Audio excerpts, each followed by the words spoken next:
Hey guys, আসসালামু আলাইকুম। তো এখন প্রায় রাত 5:50 বাজে। তো বের হয়ে গেলাম ফজর নামাজ পড়ার জন্য। আর আজকে আপনাদের কিছু দৃশ্য আজকে তুলে ধরবো, যেগুলা ফজরের পর খুবই সুন্দর লাগে। এবং মানে কি বলবো, খুবই সুন্দর লাগে। যেটা আমি এর আগে যখন নামাজে আসছিলাম তখন আমি দেখছি। এখন আমি চাইতেছি যে আপনাদের সাথে ও বিষয়টা শেয়ার করি। তো এখন আবার অজু করতে হবে, অজু করার জন্য আবার মসজিদে চলে যাইতেছি। তো সময় নেই, পরে অবশ্যই ফজর নামাজ পড়ার পর অবশ্যই আপনাদেরকে দেখাবো খুব সুন্দর একটি দৃশ্য।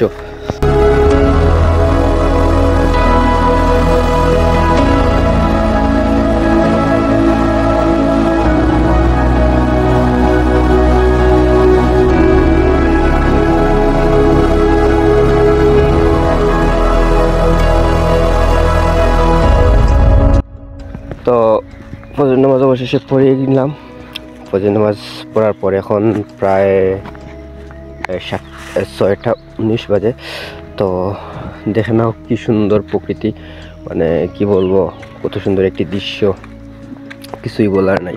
মানে চারিদিকে শুধু কুয়াশা আর কুয়াশা, কিছুই দেখা যাচ্ছে না। এবং খুব সুন্দর লাগতেছে যে ফজর নামাজ পর এখন হাঁটতে বেরোইছি, খুবই সুন্দর লাগতেছে।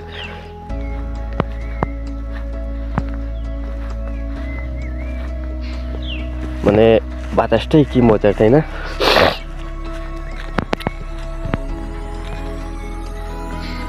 খুব সুন্দর একটি পরিবেশ। তো এখন বেরিয়ে পড়লাম কিছু নাস্তা করার জন্য। নাস্তাতে কিছু পাবো না, বাট চা পাবো। তো চা খাওয়ার জন্য এখন চলে যাইতেছি। অ্যান্ড তার সাথে সাথে আপনারা দেখে দেন, মানে চারিদিকে কুয়াশা, অ্যান্ড খুব সুন্দর লাগতেছে। মানে ফজর নামাজ পড়ার পর কত সুন্দর একটা প্রকৃতি, যা কিছুই বলার ভাষা নেই। তো এখানে আমি বেশি কথা বলতে চাই না, জাস্ট আপনাদেরকে এই জিনিসগুলো দেখাতে চাই যে ফজর পর প্রকৃতিগুলো কত সুন্দর লাগে, বা আল্লাহ তাআলার সৃষ্টি কত সুন্দর লাগে। এই জন্য আমি কোনো এডিট করি নাই, যে জন্য আপনারা দেখতে পারেন খুব সুন্দর প্রকৃতি। এবং আমাদের ভিডিওটি ভালো লাগলে অবশ্যই লাইক, কমেন্ট, শেয়ার করবেন। আর ইসলামের আলো ইউটিউব চ্যানেলের সাথে থাকবেন। ধন্যবাদ সবাইকে।